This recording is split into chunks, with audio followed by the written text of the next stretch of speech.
Fidélité, voilà, ça fait plaisir de voir qu'on a encore ces temps de partage qui sont là. Nous allons attaquer donc cette dernière séance qui est consacrée au palmage. Et puis, bon, vous avez vu, on en a pris un petit peu l'habitude, les petites recommandations.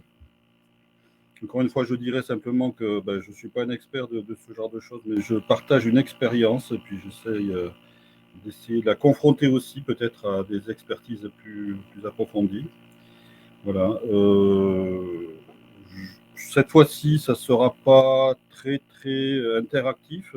Voilà. Alors, j'ai des petites idées pour vous faire palmer, mais c'est pas évident, surtout assis sur un canapé ou une chaise. Et donc la pratique, c'est quand même pas évident avec ce genre de choses, mais du coup, ça sera un peu plus théorique, directif. On verra quoi. Voilà. Eh bien, comme d'habitude, là, n'hésitez pas à intervenir quand vous avez des questions. Pensez à vous présenter à chaque fois, à mettre la caméra pour qu'on arrive à se voir. Et puis on va démarrer. Sans plus de transition. Donc, je vais repartager mon écran.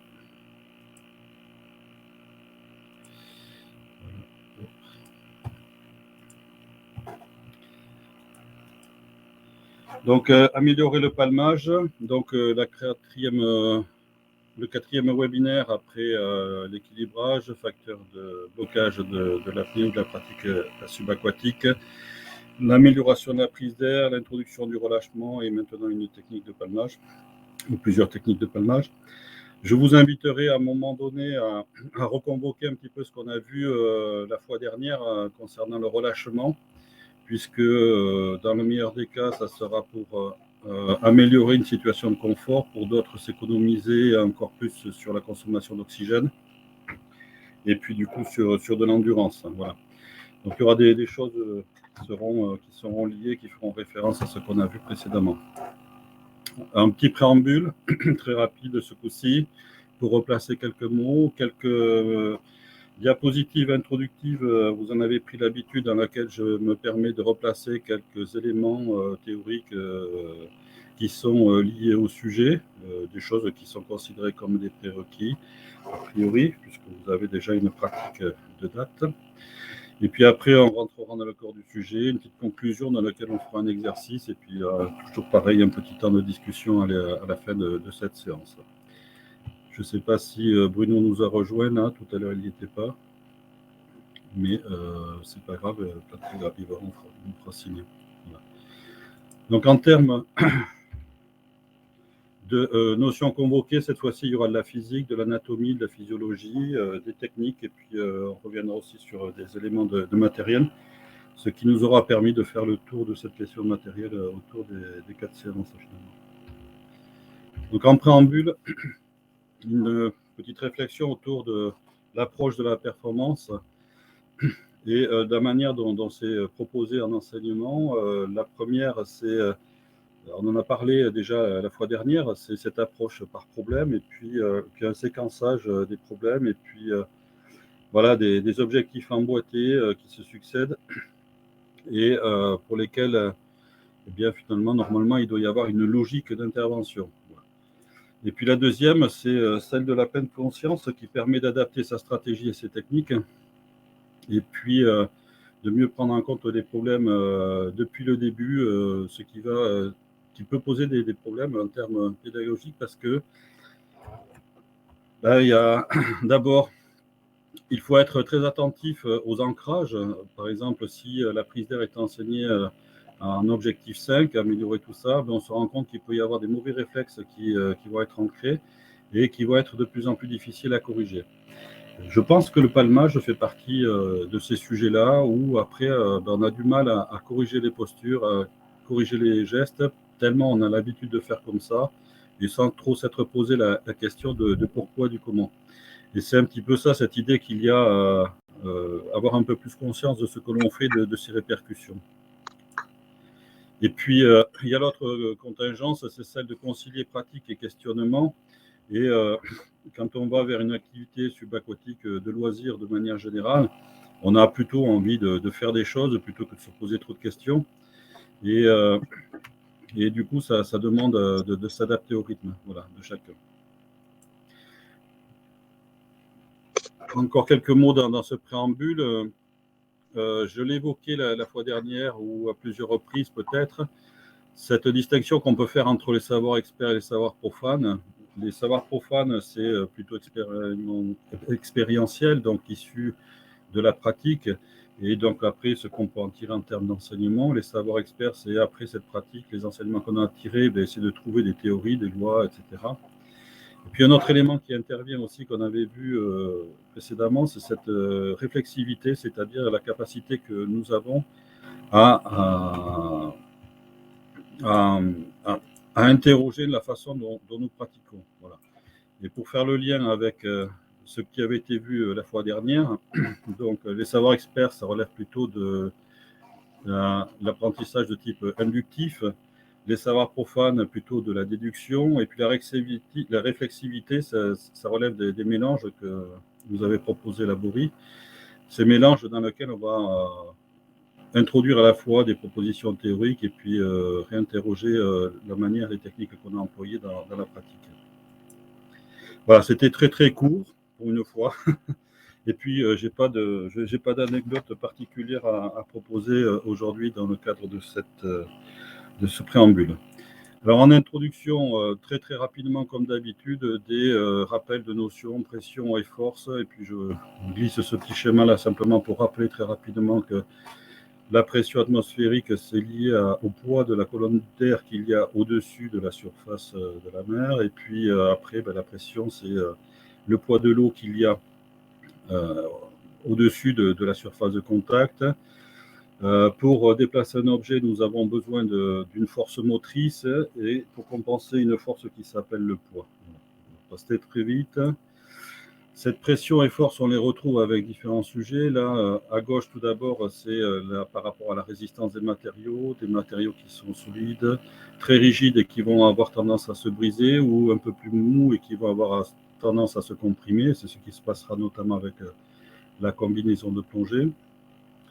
Le deuxième sujet avec la vignette 1, c'est cette différence qu'il y a entre l'efficacité de la propulsion à partir d'un support fixe et puis en fait dans l'eau, on est dans du liquide, on est dans un milieu qui n'est pas stable, pas rigide, et l'efficacité du mouvement va être moindre. C'est bien pour ça d'ailleurs qu'on ne nage jamais aussi vite qu'on ne nage. Et puis cette question aussi de la force motrice qu'on va exercer pour contrer l'effet de résistance de l'eau qui va avoir tendance à nous freiner. Ça, c'est déjà vu, on repasse très rapidement cette problématique de l'eau douce et puis de l'équilibrage. Et puis également celle du volume pulmonaire et du poumon ballast, et de l'effet de la pression, et puis de la flottabilité positive et négative. Tout ça, on l'a déjà vu. Maintenant, très rapidement, il y a pas mal de vidéos sur ce sujet en ligne. Je n'ai pas réussi à en sélectionner une de particulière à vous proposer, tellement il y en a. Et il y avait beaucoup d'images, de démonstrations, et pas forcément d'explications, et en tout cas de conséquences sur l'économie d'énergie et l'économie d'oxygène, tel que je vais vous le proposer. Donc, je n'ai pas mis de référence, mais il n'y a pas de souci, vous en trouverez énormément sur Internet. Il n'y en a qu'une quand même que j'ai réutilisée là aussi pour faire un petit démonstratif.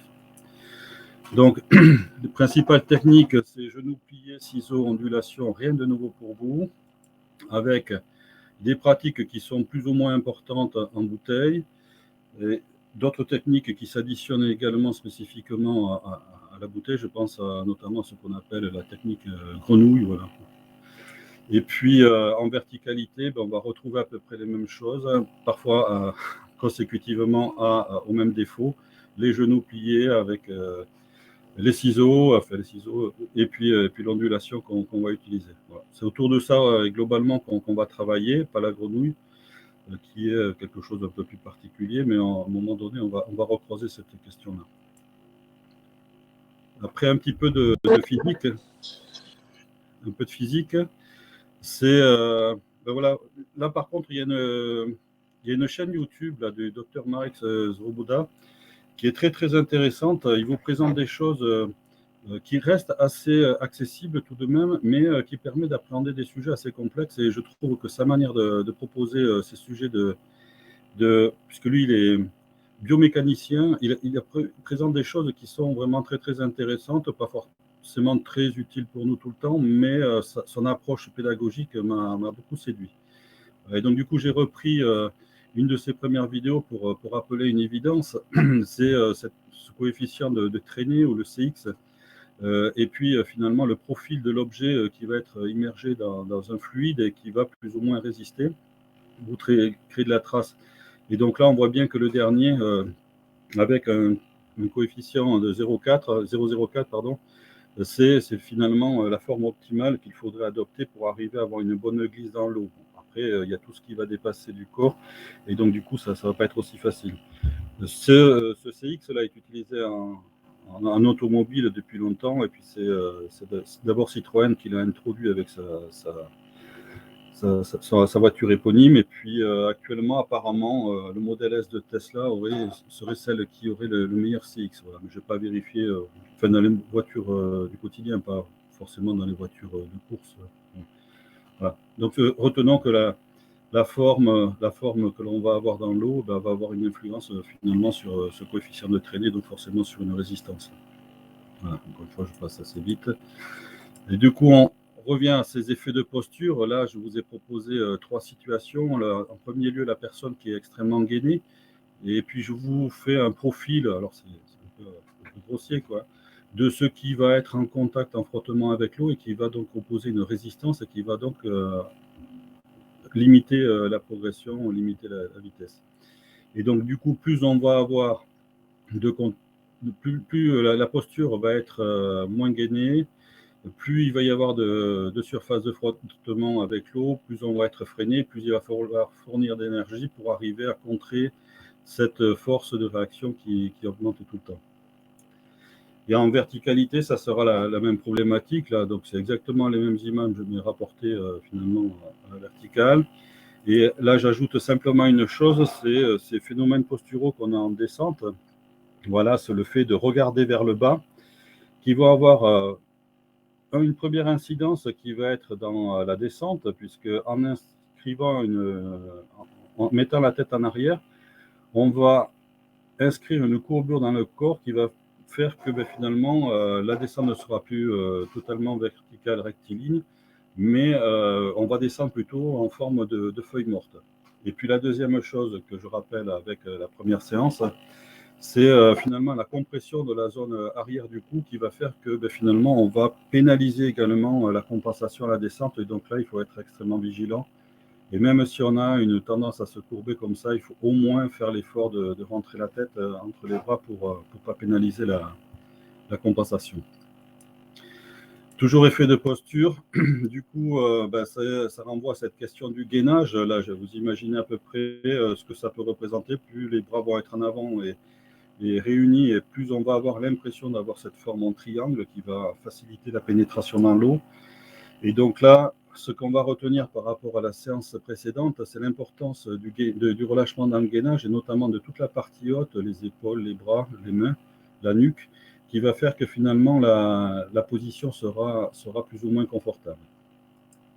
Et puis après, il y a cette position qu'adoptent certaines, c'est les bras le long du corps, et là on voit qu'il va y avoir une surface de friction qui va être beaucoup plus importante, un pouvoir de pénétration dans l'eau beaucoup plus important, et donc du coup une résistance de l'eau qui va être plus importante et un effort à fournir plus important pour arriver à arriver au même résultat que si on avait une position un petit peu plus profilée.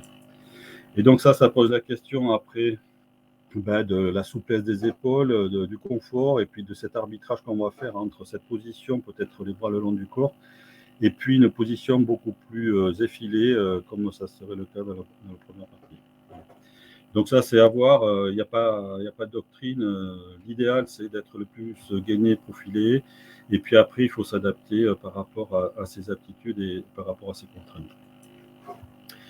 Autre rappel, là, c'est par rapport au réflexe d'immersion que nous avons vu également précédemment. Et donc là, on va rappeler simplement le problème de la vasoconstriction périphérique. donc qui est lié à ce phénomène de réflexe d'immersion qui se provoque dès l'immersion. Donc c'est bien la pression hydrostatique qui génère ce phénomène-là et qui va produire après comme effet la sensibilité au froid des extrémités et puis finalement aussi une moindre alimentation en oxygène des jambes et des bras. Oui, tout le sang qui retourne vers les organes nobles, eh bien, fait que du coup les jambes sont moins irriguées les jambes et les bras sont moins irrigués par le sang et donc du coup il y a moins d'oxygène qui arrive dans ces éléments et c'est quelque chose qui est extrêmement important à prendre par rapport à un effort qui va être fourni en immersion. Et donc du coup ça renvoie à cette question des filières énergétiques, ce carburant qu'on va utiliser pour se bouger dans l'eau. Alors il y a classiquement trois compartiments ou trois filières énergétiques. La première en rouge, c'est celle qu'on appelle l'anaérobie lactique, qui va permettre de produire des efforts extrêmement rapides, par exemple sur un 100 mètres en course à pied, mais qui va faire aussi que c'est des réserves qui s'épuisent extrêmement rapidement. Ensuite vient l'anaérobie lactique, qui va permettre de produire un effort sur du plus longtemps, qui va également épuiser les ressources plus lentement, mais qui va produire cet acide lactique qui va faire mal. Voilà, par exemple sur 1000 mètres. Et puis enfin, la troisième voie, qui elle est beaucoup plus longue, c'est celle qui va permettre de faire de l'endurance, c'est la phase aérobie qui permet de courir un marathon. Et ce que l'on observe ici à travers ces trois filières-là, c'est que c'est dans la phase aérobie où on va consommer de l'oxygène et puis produire du CO2 voilà, à travers l'utilisation des ressources, le glucose, les acides gras et les acides aminés qui vont après donner de l'énergie. Voilà. Ce que l'on va retenir également, c'est le graphique qui est apparu à gauche, c'est que ces trois filières énergétiques se mettent en route ensemble dès le départ. Voilà. Et puis après, ils ont chacun leur rythme d'épuisement.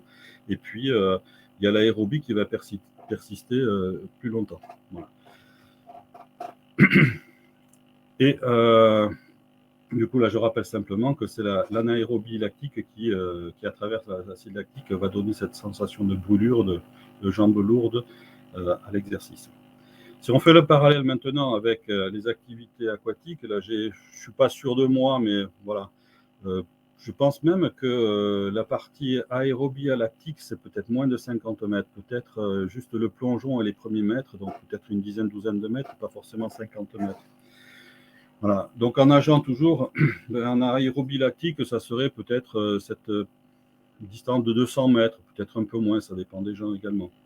Et puis après, pour ce qui concerne l'aérobie lactique, eh bien, ça serait plutôt, quand on fait la longue distance, 1500 mètres et plus. Voilà. En apnée dynamique, là, on retrouverait un peu ce genre de choses, mais sur des distances extrêmement courtes, en fait, également. Je ne suis pas sûr aussi que ça soit de l'ordre du 50 mètres, mais en gros, c'est l'aérobie lactique, un aérobie lactique qui va démarrer sur du sprint. Et puis après, on va essayer de prolonger. Alors là, du coup, j'ai mis des références qui sont par rapport aux meilleures performances mondiales, 300 mètres, et puis après, il n'y a personne qui va au-delà. Donc, en réalité, on ne va probablement pas à l'épuisement des filières aérobies, pour une simple et bonne raison, c'est que l'oxygène n'étant pas alimenté en permanence, et bien du coup, il va y avoir un épuisement beaucoup plus rapide de cette filière aérobie. Et puis en profondeur, alors j'ai pas d'exemple sur de l'aérobie lactique, voilà, faire un peu de sprint, l'immersion, là, je sais pas, sur les 5-6 premiers mètres, peut-être que ça correspondrait à ça. Et puis après, toujours pareil, là, on n'a pas de performance extrêmement longue et lente du fait que l'organisme n'est pas alimenté en permanence en oxygène, donc il y a une rupture qui s'opère assez rapidement. Là, j'ai mis un des records aussi, 131 mètres. Voilà, c'est juste pour donner une indication. Mais globalement, que ce soit en natation, en apnée dynamique ou en plongée ou en apnée verticale, eh bien, ces filières énergétiques vont se mettre en route. Les facteurs influençant la fourniture de cette énergie, eh bien, il va y avoir plusieurs choses. Alors, il y a le débit et le rythme ventilatoire, de manière à pouvoir à la fois évacuer le CO2 et puis apporter des ressources nouvelles en oxygène, comme on l'avait vu dans la deuxième séance. Et il y a une question de volume pulmonaire qu'on a essayé de travailler aussi également en seconde séance, en essayant d'exploiter au mieux les 3 compartiments ventilatoires principaux, abdominal, thoracique et puis claviculaire. Il y a le rythme cardiaque, plus il va être élevé, plus il va permettre de produire de l'oxygène, mais on va voir après qu'il y a un effet corrélatif qui peut être dérangeant. Le débit cardiaque maximal, le taux d'hémoglobine qui peut être lié par exemple à des exercices en altitude répétés qui vont nous permettre une adaptation, et puis également ce qu'on peut rappeler ici, c'est peut-être aussi après une première apnée, c'est ces globules rouges qui sont libérés par la rate et qui permettent d'avoir une légère augmentation de l'hémoglobine sanguine, la pression artérielle en relation avec le phénomène de réflexe d'immersion, la masse musculaire qui va être du coup plus ou moins irriguée, mais également plus ou moins riche en oxygène, les gènes. Voilà, ça, on ne va pas s'attarder là-dessus. L'entraînement qui va permettre de faciliter l'exploitation de telle ou telle filière. Certains ont du mal à engager certaines filières. L'alimentation peut également intervenir. Après, la pression partielle en oxygène, la pression hydrostatique et puis la technique qui va être mise en œuvre. Je passe assez rapidement sur ces derniers éléments pour juste dire l'effet de l'entraînement qui va avoir des répercussions à la fois sur la masse musculaire, mais aussi sur le taux d'hémoglobine, sur le débit cardiaque, sur le rythme cardiaque et le volume pulmonaire. Et puis, rythme cardiaque et rythme ventilatoire qui sont corrélés. Donc, plus le rythme ventilatoire augmente, plus le rythme cardiaque augmente également, et inversement. Et donc, tout le travail de contrôle dans le relâchement qu'on avait vu la fois dernière pour essayer de faire de sorte qu'il n'y ait pas d'emballement, ni dans un sens, ni dans l'autre. Et puis enfin, qu'est-ce qu'on va pouvoir dire? Le débit cardiaque qui va avoir une influence sur la pression artérielle, et puis la pression hydrostatique qui va également influer sur à la fois la PPO2 et puis sur le volume pulmonaire. Donc tout ça fait que finalement, on est dans une situation qui est assez complexe de mobilisation de l'énergie, et donc, encore une fois, l'intérêt de la préserver. Puis là, j'ai remis quelques illustrations qu'on a vues donc, par rapport à ce phénomène ventilatoire, par rapport à la cohérence cardiaque, par rapport à l'effet de la pression, que ce soit dans l'air ou dans l'eau. Voilà. Et donc, du coup, après cette petite introduction-là, je vous laisse un petit temps de... Si vous avez des remarques, des questions, des propositions à faire, je vous donne la parole et puis si pas, on continue. C'est à vous.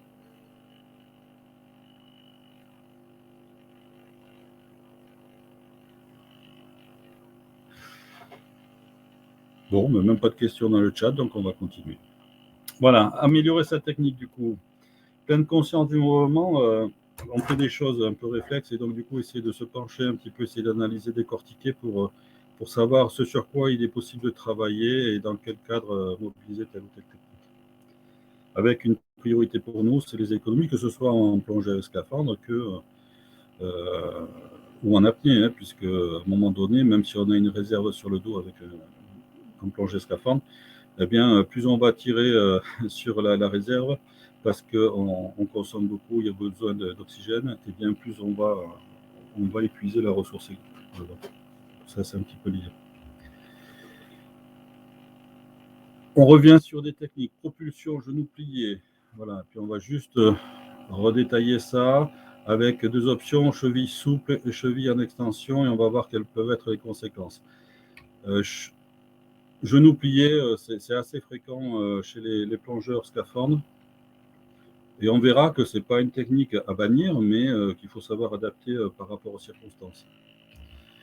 Voilà, ça se passe comment? La cheville est souple. Et qu'est-ce qu'on observe en fait? C'est que la palme reste toujours à peu près dans le même plan quasi horizontal. Et ça va faire que finalement, la surface de frottement qui va contribuer à la propulsion, eh bien, va être extrêmement limitée. Voilà. C'est plutôt le tibia. Donc en réalité, si on n'avait pas de palme, le geste serait pratiquement équivalent. Voilà.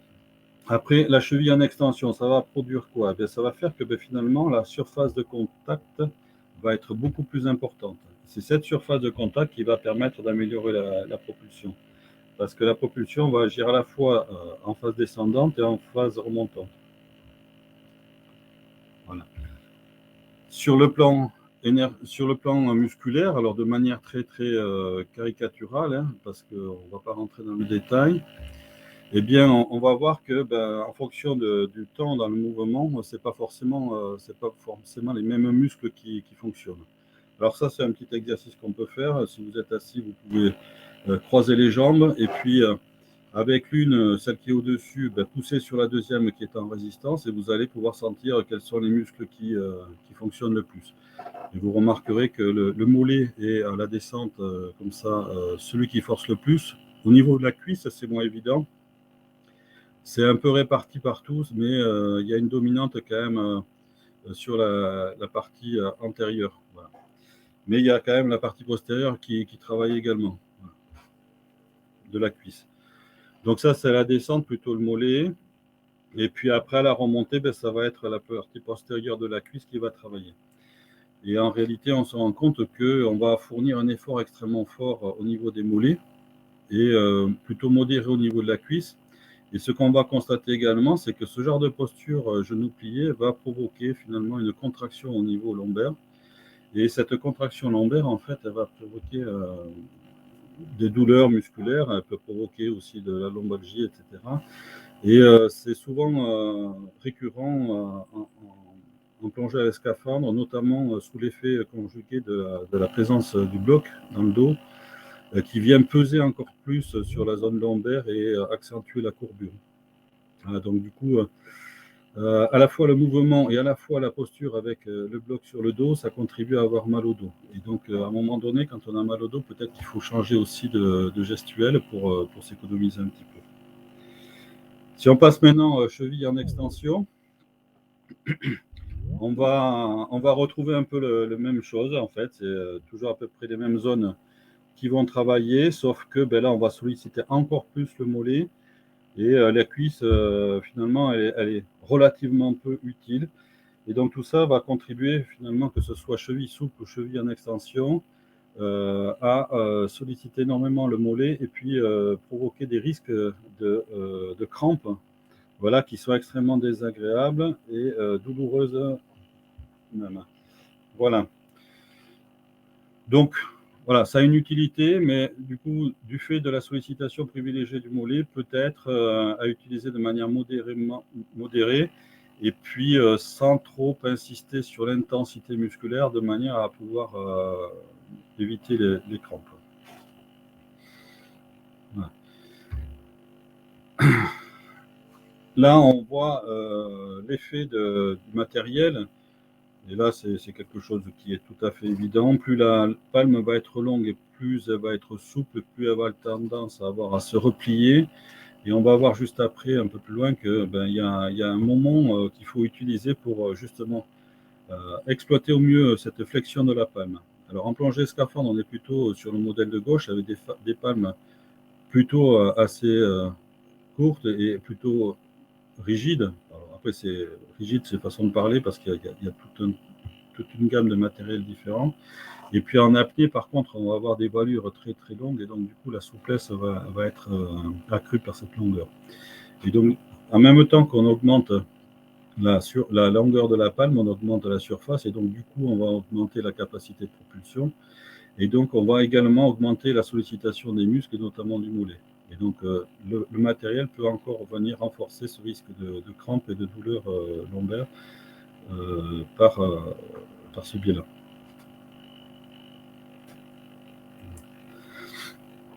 Propulsion ciseaux, maintenant. Voilà, je n'ai pas détaillé tous les mouvements, mais vous imaginez bien, c'est l'alternance des jambes, une en haut, une en bas. C'est très classique. Là, je n'ai même pas posé les bras, que ce soit bras en avant, bras en arrière, peu importe. Voilà, c'est un mouvement assez simple. Et puis là, on peut repérer du coup que dans cette posture-là, on a une moindre sollicitation dans la zone lombaire. Et donc, du coup, on va avoir surtout si on engage les mécanismes de relâchement comme on a vu la semaine dernière, on va pouvoir du coup avoir un confort de palmage supplémentaire. Et puis les muscles, en même temps qu'on a ce mouvement de ciseaux, vont pouvoir avoir aussi une sollicitation un peu moindre, et puis une alternance également qui fait que on va pas solliciter tous les muscles en même temps.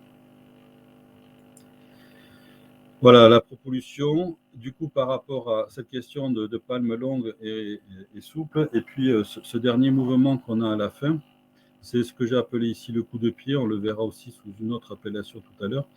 Mais ce coup de pied, c'est en fait la continuité. Vous avez à gauche avec les palmes rigides, donc le mouvement qui s'effectue, la jambe qui descend. Et à un moment donné, on voit que le pied va partir en avant, donc on va ramener le pied en avant.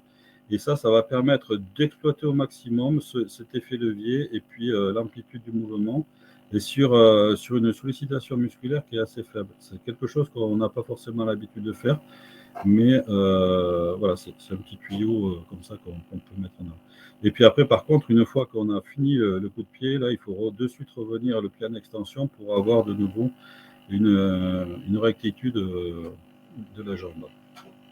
Et là, on voit bien après, avec les palmes souples, que l'effet de la palme, en plus d'avoir le coup de pied, c'est l'effet rebond, l'effet ressort de la palme qui va travailler pour vous.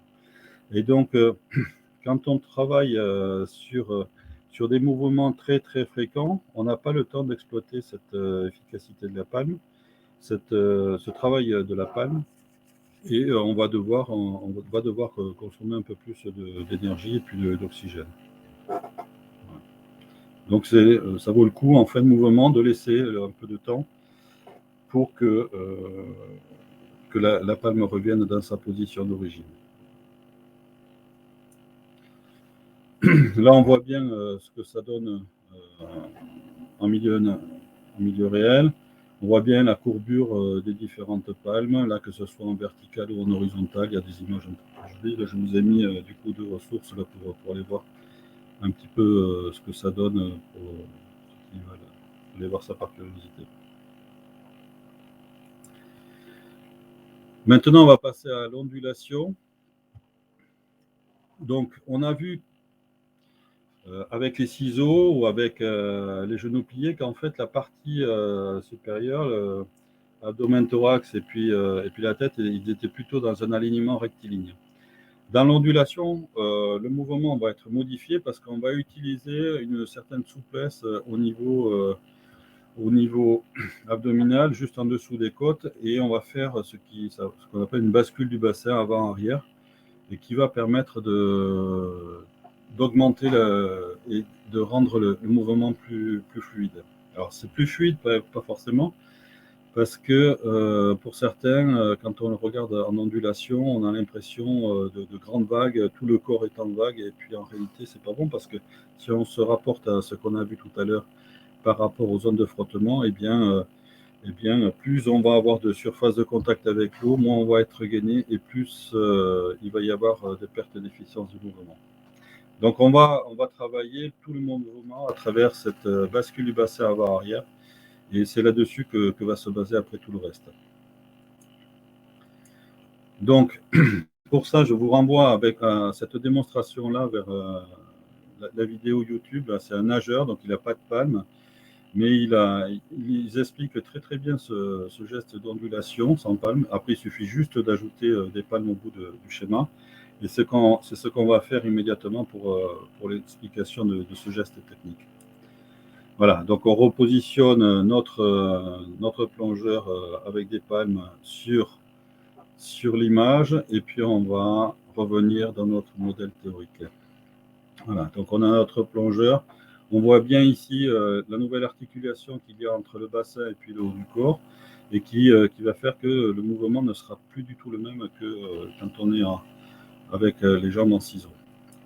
Alors, ondulation, ça veut dire que le mouvement va suivre une onde. Voilà, j'ai représenté cette onde par rapport à cet axe-là, avec une une période ou une fréquence plus ou moins régulière et puis des amplitudes qui vont être plus ou moins importantes.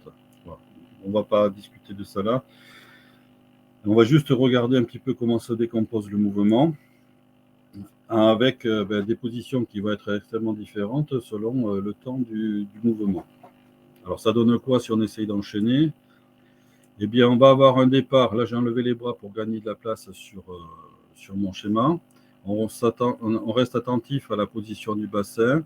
On part d'une position quasi repos qui est ici en attente de monter. Qu'est-ce qui se passe à la montée? Il y a une bascule du bassin. On ne le voit pas tout à fait, mais enfin, si quand même on le voit bien puisqu'il a bien décollé l'axe bleu.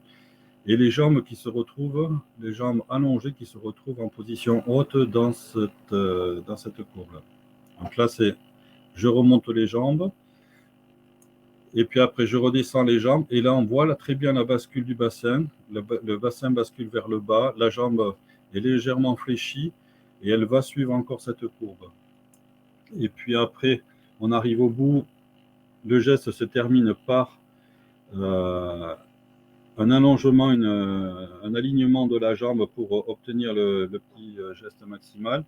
On pourrait ajouter à ça, et je ne l'ai pas fait pour ne pas complexifier le petit schéma, le petit coup de pied pour encore aller un peu plus loin dans la possibilité de propulsion. Et après, on va réattaquer la phase de montée. Et voilà. Et donc après, ce sont ces gestes-là. Donc là, encore une fois, bien s'attacher à cette bascule du bassin. Alors, c'est un exercice qu'on peut faire debout, et c'est très simple. Alors, si vous voulez, on va le faire. On se met debout, et puis les jambes, les bras vers le haut, donc comme si vous étiez gainé. Et puis, ce que vous allez faire, c'est cette bascule avant-arrière du bassin en souplesse. Et ce à quoi il faudra être attentif, c'est les temps où finalement on peut obtenir du relâchement sur ce mouvement-là. Alors, c'est relâchement des abdominaux quand on a le bassin en arrière, c'est relâchement du dos quand on a le bassin en avant.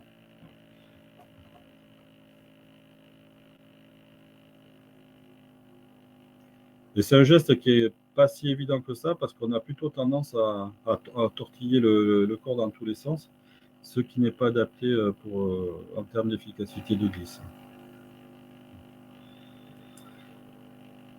En termes d'utilisation, mobilisation musculaire, à la montée, on va utiliser principalement l'arrière des cuisses et puis les muscles du dos.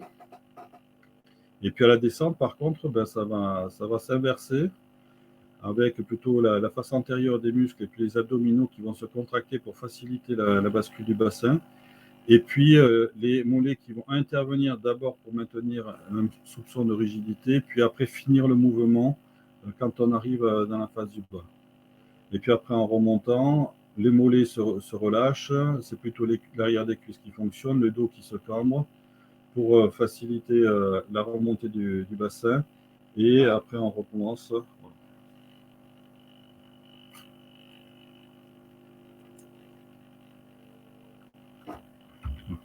Donc là, encore une fois, ce qui est important de voir, c'est cette alternance de mobilisation des muscles. Voilà. Et puis aussi, finalement, on utilise beaucoup plus maintenant les cuisses que les mollets par rapport à ce qu'on avait vu avec les genoux pliés. Alors, l'avantage, c'est que les cuisses ont une masse musculaire plus importante, elles ont plus de réserves énergétiques, elles sont mieux irriguées, et donc du coup, elles vont avoir une résistance et une performance accrue. C'est pas étonnant qu'elles soient si fortes. C'est presque une évidence. Mais ce que je veux dire par là, en fait, c'est le fait d'adopter tel ou tel mouvement va faire que finalement, on va avoir plus ou moins de performance.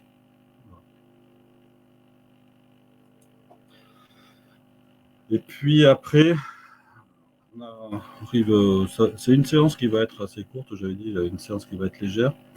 C'est ce qu'on appelle la technique du kick and glide, ou coup de pied. Voilà, on retrouve ce terme utilisé tout à l'heure, et puis planer, en traduction littérale. Alors ça se passe comment? On est en ondulation, on va faire un mouvement complet et après ce qu'on va faire, c'est utiliser un moment de relâchement. Tout est gainé, tout est en position allongée et puis après, hop, quand on sent que le mouvement s'arrête, quand on perd en vélocité, bien on remet en route le mouvement. Donc on part, un cycle, off, on relâche, on recommence et ça continue comme ça se répète. Il y a une variante du kick and glide, c'est le 1,5. Donc un mouvement bien complet qui va donner la grosse impulsion qui va faire qu'on se décolle et puis un petit coup après qui va donner la vélocité, donc augmenter la vitesse. Et après, ce qu'on refait de nouveau, c'est chercher le relâchement et après, ça recommence.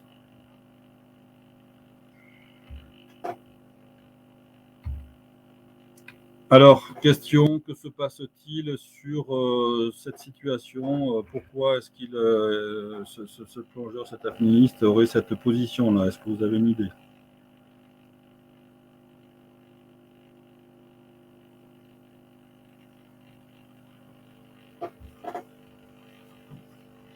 Sylvain, manque de poids, lestage, problème de lestage en pierre, Serge Loin, mal équipé, effectivement, ouais, c'est ça.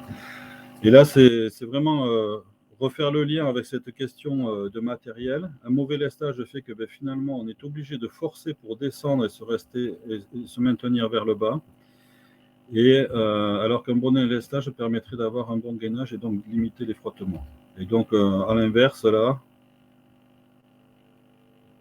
on peut imaginer qu'il y a un surlestage ou une charge au pied un peu trop importante. En tout cas, il y a un problème d'équilibrage. Donc, la question du matériel va être liée aussi à un plan de coût nécessaire. Voilà, ça, c'est vrai, effectivement, pour arriver à maintenir tout ça. Il s'est endormi, dit Yves. Ah ouais, pas mal. c'est pas. Ah ouais, pourquoi pas. Voilà. Après, question matérielle. Bien, des choses qui vont évoluer. Ah ben, ça s'affiche pas, ça. Comment ça se fait? Je vais aller voir. Ah ben, j'ai perdu les images. Mince. Il y a un problème de connexion. Voilà, ben ça, c'est des choses qui arrivent. Là, qu'est-ce qu'on avait c'est juste sur la petite vignette. Je ne sais pas si vous allez le voir. On le retrouve sur la vignette, mais après, le reste est perdu. Voilà. Ouais, mais même là, c'est perdu. Donc, c'était la différence entre les matériels qu'on est susceptible de rencontrer, entre des petites palmes, les mini-palmes, jusqu'aux grandes palmes d'apnée, en fonction du matériau plastique et fibres de carbone. Et puis en bas, c'était, pour ce qui concerne également les monopalmes, on a une gamme de matériel aussi entre plastique et carbone dans lequel la voilure va influer sur la performance, sur l'efficacité, et le matériau également, puisque les carbones ont un effet ressort, une rigidité accrue par rapport à des palmes plastiques classiques. Voilà, c'était une séance assez courte. On va terminer sur une partie conclusive avec ça. J'ai fabriqué tous mes petits mannequins avec ce genre de dispositif-là. C'est possible d'imprimer ça, de les découper sur une plaque en plastique, de les assembler avec des attaches parisiennes et puis de faire des petits mannequins. Vous pouvez utiliser toute autre chose de manière à bien montrer les zones d'articulation dans les différents mouvements. Et si vous voulez, je peux vous communiquer ce genre de dessin là, que vous pourrez reproduire après. Et puis on va finir par un petit exercice quand même. Et un petit clin d'œil à Serge qui a été fidèle. Donc du coup, je suis allé voir, je suis curieux, je suis allé voir et donc j'ai adapté une de ce qu'il a écrit. Soutenir que les activités subaquatiques soient imprégnées de techniques ne devrait pas conduire à une représentation figée de la technique. Et c'est là où on va essayer de réfléchir un petit peu sur finalement, quelles techniques on peut utiliser, est-ce qu'il faut les proscrire ou pas. Donc on va étudier plusieurs situations et vous me direz ce que vous en pensez. Voilà, alors je vous laisse faire. Je dois parcourir une longue distance à l'horizontale. Quelle technique je mettrai en place plutôt. Et puis là, vous pouvez parler plutôt que de chatter. Là, ça. On arrive sur la fin, donc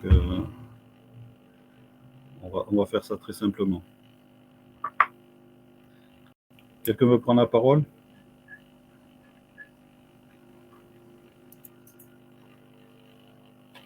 J'ai entendu un micro s'ouvrir, mais pas parler.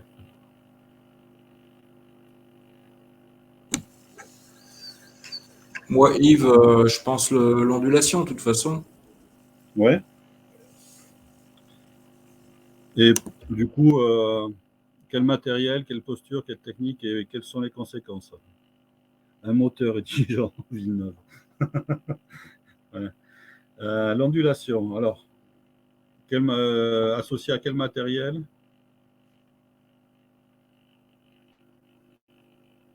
Yves? Moi, je dirais monopalme, hein.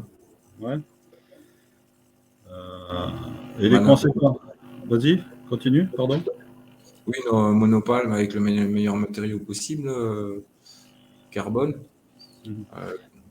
Conséquence, tu te crames moins vite, quoi, si je peux dire ça. Tu utilises plus les cuisses.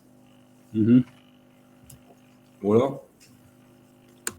Alors, ceci dit, quand on associe le matériel monopalme et ondulation, on se retrouve avec une surface de contact qui est extrêmement importante et donc du coup, on va solliciter beaucoup les muscles. Ouais. Et donc du coup, si on sollicite beaucoup les muscles, on risque de faire un peu d'anaérobie lactique et donc on risque de se cramer un peu les cuisses quand même. C'est un point de vue. Après, c'est effectivement une affaire de dosage. Serge Éloi proposerait du kick and glide. Voilà. Alors, vas-y Serge, prends le micro et Oui, bah, je pense que, enfin, moi, là, sur ce genre de questions, c'est très difficile parce qu'en fait, tout dépend de la technique et de ton niveau. Là, en répondant l'absolu, moi, je répondrais que voilà, sur une longue distance, quand je dépasse les 75 mètres, je sais que je fais du kick and glide pendant la moitié, c'est-à-dire à peu près une quinzaine de mètres sur un bassin de 25, que je finis par du palmage à peu près normal pour pouvoir adapter ma vitesse d'arrivée et préparer mon virage, et que je repars sur du kick and glide parce que ça consomme moins. Maintenant, faire du kick and glide, ça demande aussi, on va moins vite. Donc,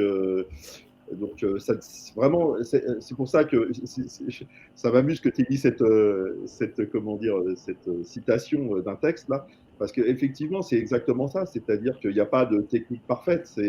La technique, elle doit être très individualisée. À un moment donné, bon, il y a ce qu'on appelle les fondamentaux, mais quand on enseigne des fondamentaux, on enseigne une représentation qui serait universelle, et ça n'existe pas, une technique universelle. Donc, il faut vraiment que chacun s'approprie sa technique. C'est pour ça que la question, je dois parcourir une longue distance à l'horizontale, ok, mais tout dépend de qui tu es, du matériel que tu as. Je rappelle quand même que des palmes carbone, c'est quand même aux alentours de 250-300 balles. Donc déjà, ça dépend aussi du budget que tu as. Donc après, la posture, elle se transforme normalement année après année quand tu fais de l'apnée. Donc ta technique, moi au début, je faisais du palmage normal, jusqu'au moment où je me suis rendu compte que peut-être c'était plus agréable et moins consommateur de faire du kick and glide. Donc voilà, quoi, c'est un peu, bon, j'apporte un peu de la façon dont j'appréhende les choses, quoi. C'est effectivement, et la citation, elle n'est pas là pour rien, hein. En même temps que j'ai apprécié de lire cet article-là, c'est qu'il n'y a pas de doctrine, effectivement. Il y a des techniques, il faut arriver à les enseigner, il faut savoir s'en emparer, il faut savoir quelles sont leurs conséquences, et puis il faut savoir aussi les mobiliser au bon moment. Là, il y a une chose qui n'a pas été posée, c'est dans le contexte, je dois parcourir une longue distance à l'horizontale. En surface ou immergé? Tout dépend aussi, parce que finalement, si on est en surface, faire de la monopalme et de l'ondulation, ça risque d'être beaucoup plus compliqué que de faire que lorsqu'on est totalement immergé. Donc voilà. Euh, pour certains, le bipalme sera beaucoup plus approprié parce qu'ils se sentent plus à l'aise, parce ils maîtrisent moins bien la technique, parce qu'ils ont mal au dos ou des choses comme ça. Voilà, c'est extrêmement complexe d'arriver à dire il faut faire ça à ce moment-là. Je rejoins après ce que tu dis, Serge. Effectivement, moi, j'ai eu du mal enfin, contrairement à toi, peut-être, j'ai pas commencé avec les ciseaux parce que pour moi, le mouvement naturel était l'ondulation dans l'eau, depuis toujours, quoi, hein. Et après, par contre, je me suis rendu compte que je faisais des mauvais gestes et que j'étais susceptible de me faire mal. Et donc, j'ai adapté après ma technique, j'ai amélioré ma technique. Et le kick and glide, c'est finalement ce que je préfère parce qu'on est à la fois sur une première phase d'effort assez forte pour, allez, ça y est, on bouge, on avance. Puis après, un mouvement moins ample et moins puissant qui permet de donner ce que j'appelais la vélocité. Et après, on relâche tout. Et là, c'est super, on en profite bien. Et sur ce genre d'exercice-là, c'est cette variation aussi du geste qui fait aussi que, pour moi qui cogite beaucoup sous l'eau, ça m'occupe. Et en m'occupant et en changeant les rythmes, finalement, j'arrive à rester plus longtemps. Voilà. Et en plus de ça, les périodes de relâchement qui sont du coup fréquentes permettent d'économiser la ressource en énergie et ne pas avoir mal aux cuisses, ne pas faire de syncope, etc. Bon, après, la syncope, c'est autre chose. Mais voilà. Donc, c'est vraiment, on est vraiment dans ce jeu-là, essayer de se projeter dans une situation et puis voir finalement comment on adapte. Et du coup, effectivement, il y aura à chaque fois plusieurs réponses possibles à toutes les situations qui vont être proposées. La deuxième, je peux intervenir juste oui. en complément de ce que tu viens de dire. Moi, je pense qu'il y a quelque chose qui est très important quand même, c'est de se filmer, quoi. Maintenant, on a tous ne serait-ce que mettre un téléphone juste à la surface de l'eau, sous la surface de l'eau, dans une petite pochette et de filmer, se filmer de profil et se filmer de face pour revenir sur ce que tu as expliqué au début. Hein, c'est la surface mètre couple, enfin je sais plus comment tu as appelé ça. Alors le CX c'est autre chose, mais en fait regarder la surface que tu occupes de face et voir comment tu peux gagner en réduisant cette surface, en rangeant tes bras, en les mettant d'une certaine façon, etc. Et puis la deuxième chose, c'est pendant le palmage, de voir tout ce qui sort de cette surface. Et moi, par exemple, sur le kick and glide, je me suis rendu compte que j'avais les cuisses qui descendaient trop. Mais on a beau bien tenter d'être conscient de ce qui se passe quand on nage, vraiment l'image qu'on a de profil dans sa nage, ça renseigne tout de suite sur qu'est-ce qui déborde, quoi, qu'est-ce qui dépasse et qu'est-ce qui est inutile, qu'est-ce qui est en fait néfaste à la glisse dans l'eau, quoi. Et donc, je pense que ça, c'est quand même super important de se filmer de temps en temps pour regarder comment on évolue, quoi. Et puis, pour aller dans le même sens, c'est par rapport à ces jambes qui descendaient trop. C'est un arbitrage de la même manière que pour les épaules, on a plus ou moins de souplesse, plus ou moins de confort. Avec les jambes, à un moment donné, les mettre dans l'alignement du corps et d'avoir la meilleure pénétration dans l'eau va nécessiter un petit effort. Et peut-être que ça vaut le coup quand même de faire une économie à ce niveau-là et relâcher, quitte à perdre éventuellement en hydrodynamisme, mais par contre, préserver encore une fois la ressource.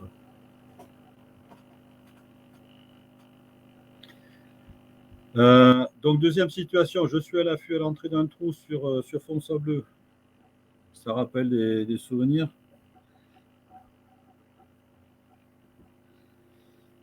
Il n'y a pas un chasseur dans le coin?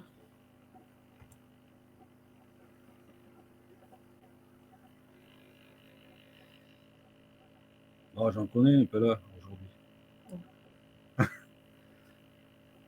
Mon mari, mais il n'est pas là. Ah ouais, d'accord. Il fait de la chasse un peu à Quiberon. Bon, là, dans le sujet, il y a un élément, c'est le fond sableux. Donc, qu'est-ce qu'il faut essayer d'éviter?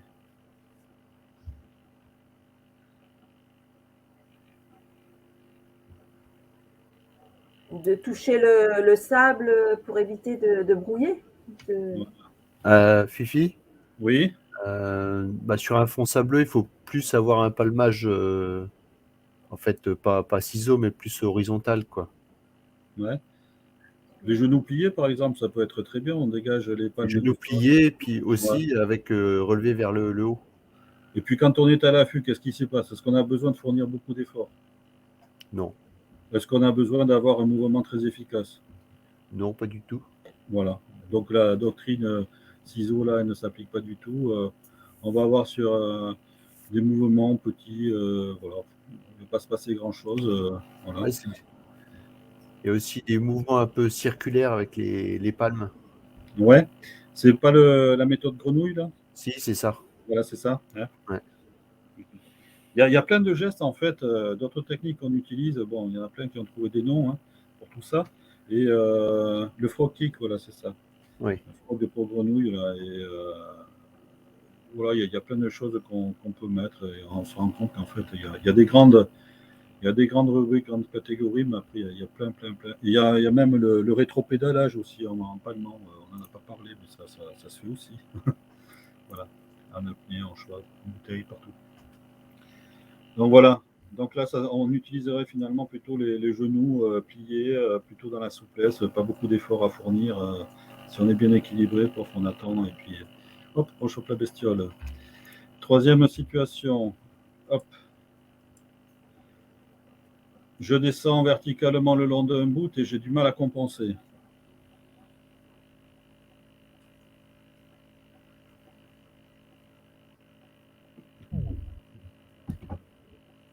Alors, qu'est-ce qu'on pourrait voir avec ça?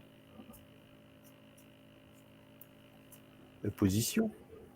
Ouais, alors en position, qu'est-ce que tu proposerais, Sylvain?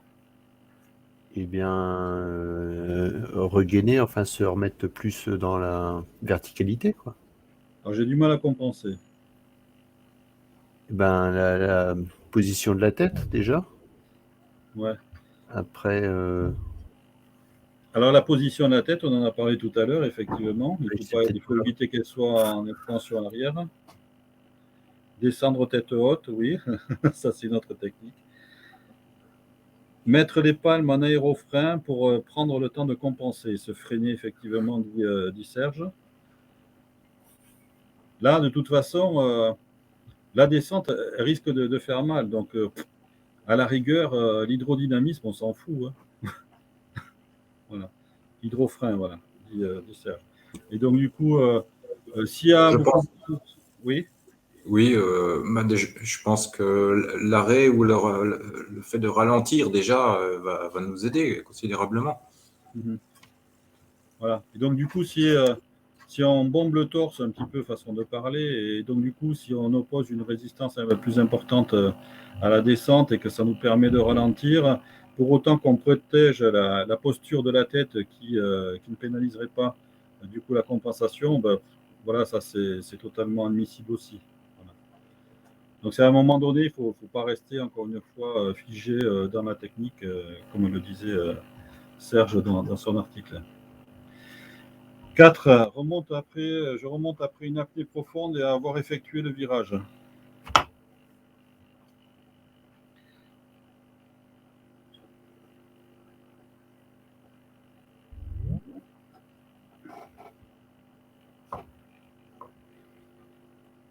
Alors d'abord, qu'est-ce que vous avez au pied?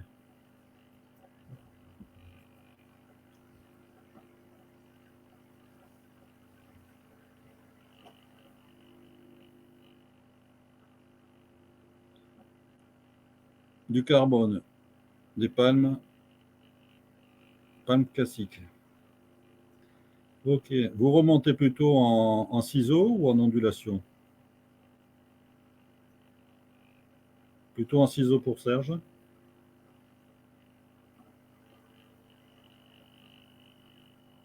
Voilà.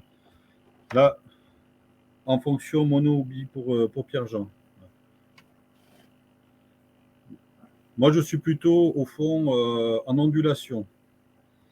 Que ce soit en monopalme, forcément, ça c'est obligatoire, mais en bipalme également. Pourquoi? Là, les fuites d'eau qu'il y a de chaque côté de la palme sont plus importantes quand on a des bipalmes. Et donc, du coup, la poussée qu'on peut exercer au fond, elle est moindre en bipalme qu'en monopalme. Donc, l'efficacité du mouvement au fond, ben, elle va dépendre de ce matériel-là.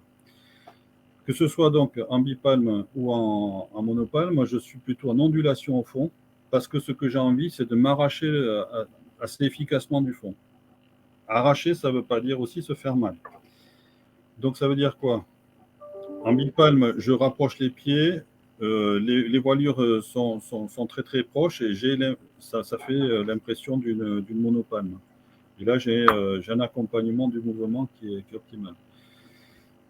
Alors après, ce qu'il faut faire attention, c'est la manière dont on produit cet effort. Je dirais que là, quand on est en train de remonter, il y a d'abord se dire, allez, hop, je m'arrache du fond. Et puis après, il va falloir penser, il va falloir gérer la remontée, pas trop consommer parce qu'on a déjà moins d'oxygène, etc. Et donc, du coup, qu'est-ce que je fais? Je produirai un effort plutôt du type kick and glide à la remontée également.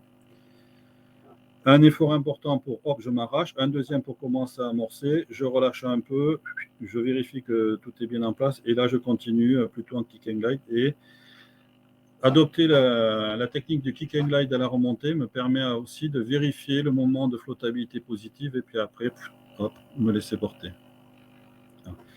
Mais il y en a qui préfèrent remonter en bipalme, et il y a une discipline qui s'appelle bipalme, et donc du coup pour laquelle l'ondulation n'est pas autorisée. Donc encore une fois, là, c'est tout bon.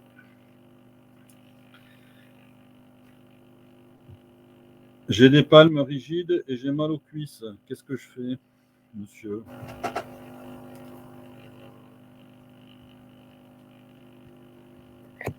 Ça, je trouve que c'est une bonne question parce que moi, je trouve que mes palmes ne sont pas assez rigides.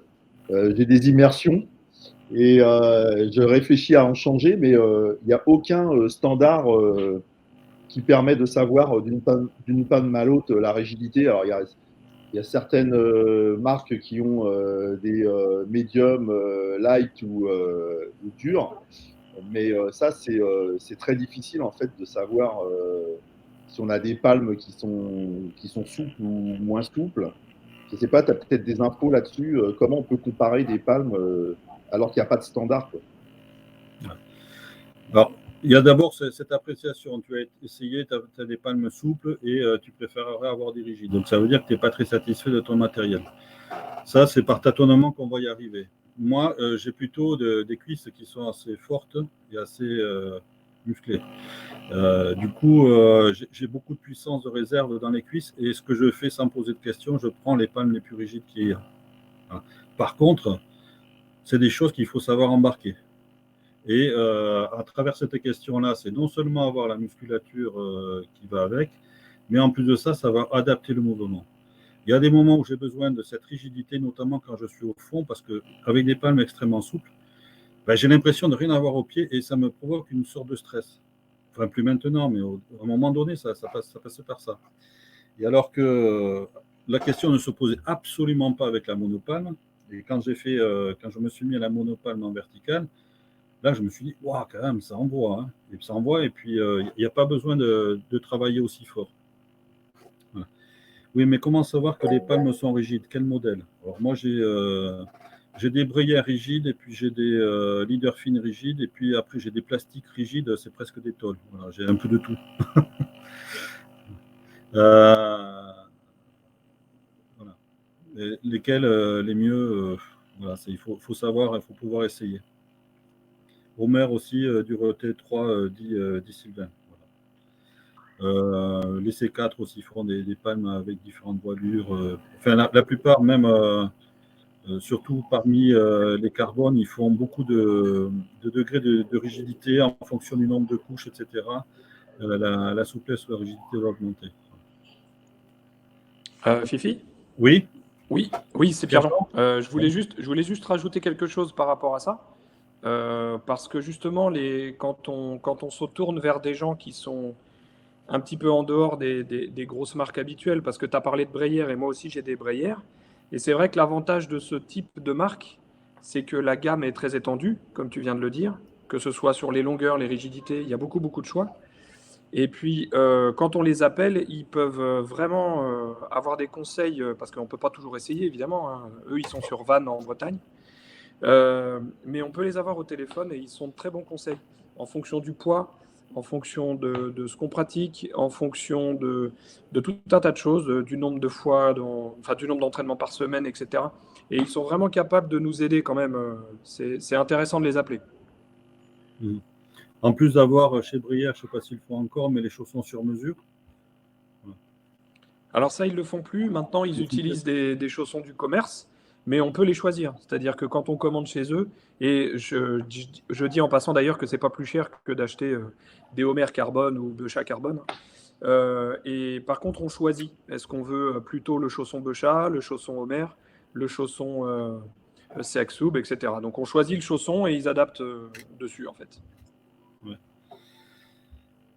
L'épaisseur de la combi pour les frileux et le lestage influe également sur la gestuelle, évidemment. Et c'est là où, finalement, une combinaison trop ajustée va à la fois limiter la prise d'air, parce que ça va être plus compliqué, mais également amplifier le phénomène de pression hydrostatique et voire même contraindre sur la gestuelle, parce que on n'arrive plus à bouger, des choses comme ça. Et typiquement, moi, je suis toujours étonné de voir en apnée des gens venir avec une semi-rigide, avec le cintre dans le dos et essayer de faire des exercices. Là, ça me paraît toujours un peu.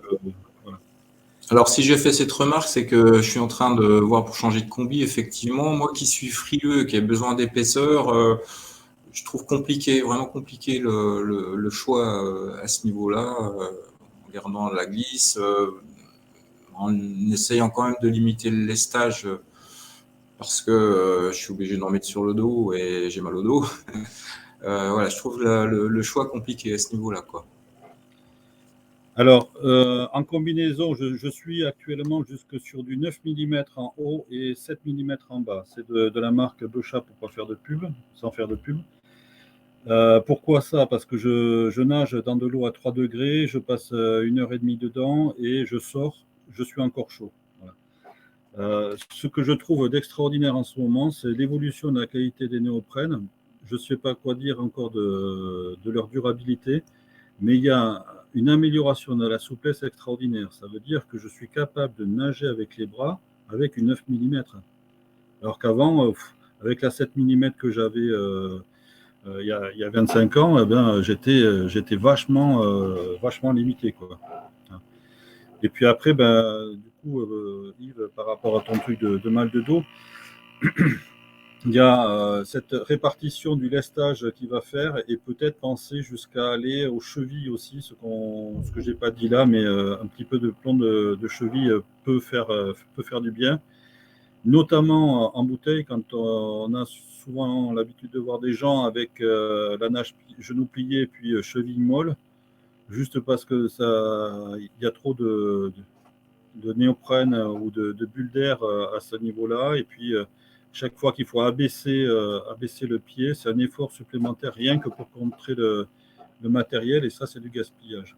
Alors moi, je plonge avec du lestage aux chevilles, avec du lestage sur le bassin et avec un plomb de cou, de manière à essayer de répartir au mieux et ne pas léser trop la partie lombaire.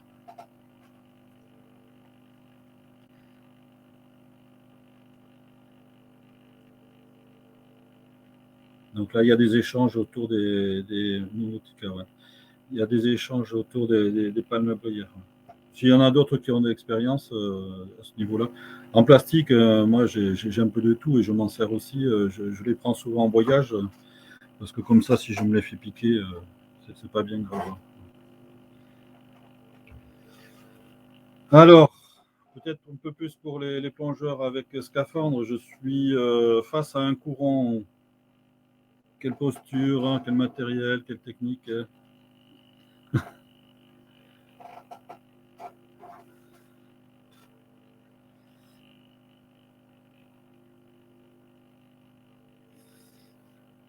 Viviane, qu'est-ce que tu en penses?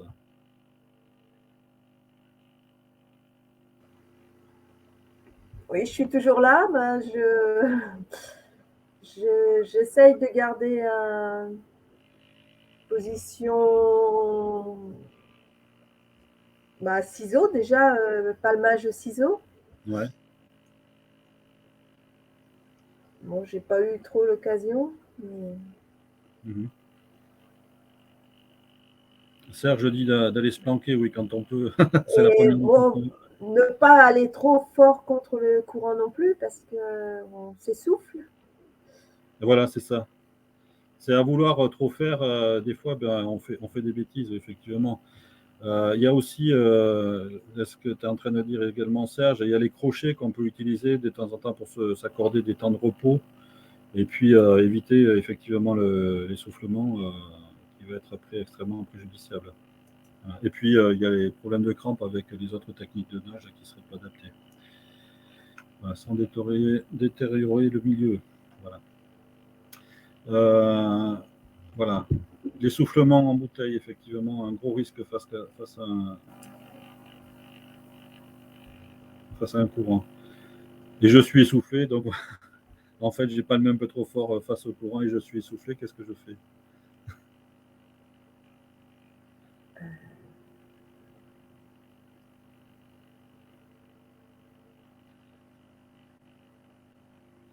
Alors, s'arrêter de faire un effort, oui, mais c'est peut-être aussi le ralentir. Et peut-être juste chercher sur l'amplitude que la fréquence et la puissance. Voilà. Et essayer de délier un petit peu pour éviter de faire de sorte que le mouvement de palme stimule le cœur et donc du coup stimule la ventilation. Voilà. Maîtriser la ventilation, disait Yves, effectivement. Alors, je me laisse remonter sans effort en flottabilité positive. On suppose que c'est un apnée, là.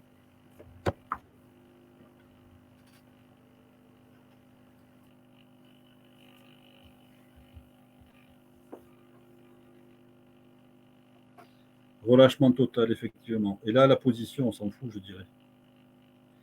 Et j'ai une photo de moi en remontée profonde où finalement, une chose est constante, c'est l'alignement tête, cou, torse. Et après, les jambes, elles sont en arrière plutôt.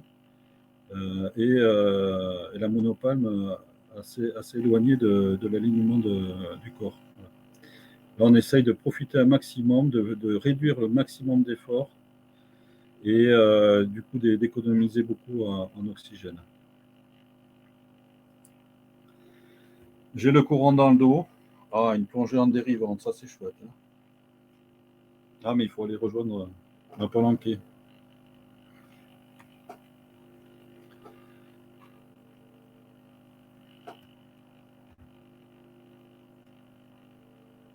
Jean, qu'est-ce que tu ferais, toi, dans une dérivante en mer chaude? Je fais rarement des dérivantes, mais je palperai un peu plus vite pour rejoindre un palanquet, tout en ne m'essoufflant pas, bien sûr. Ouais. Moi, je suis assez paresseux. Hein. Ben oui, moi aussi, surtout dans les dérivantes comme ça. Alors moi, ce que j'avais fait, là, c'était en Martinique. Il y avait un fort courant et donc du coup, il suffisait juste de redresser le bus si on était embarqué. Même pas besoin de palmer, juste après trouver, se dire oh ben, quand est-ce que je vais pouvoir m'arrêter? Oui, oui, c'est vrai. Exact. C'est instinctif, en fait, ça. Ouais, voilà. Donc, effort minimal là aussi, juste profiter de la propulsion de l'eau et puis voilà, on s'économise. Et puis gérer le freinage à la fin. Voilà, voilà. Parce que si on s'y prend trop tard, on double tout le monde. Voilà, exactement. Donc ça, c'est des souvenirs, effectivement. Ok. Et puis, j'ai une monopalme au pied. Pour terminer, là, c'est une réponse un peu facile après. Pas moi. Palme vers le haut. Ah ouais. Ah oui, oui. Sylvain, il dit palme vers le haut, c'était pour le 9, là, effectivement. Ça fait un peu voile. Et là, ça te pousse, effectivement. J'ai une monopalme, on va dire que le matériel on le connaît, on va essayer d'avoir un gainage optimal, on va pratiquer l'ondulation et puis éventuellement le kick and glide et puis de manière à pouvoir ménager des temps de repos, de relâchement et puis essayer de prolonger l'activité le plus longtemps possible. Voilà, c'était 10 situations pour montrer encore une fois que il ne faut pas être psychorigide sur la technique et puis savoir s'adapter aux situations. Voilà, j'ai fini ma présentation et tout ça. Donc maintenant, il y a un petit temps de discussion à volonté, comme vous voulez.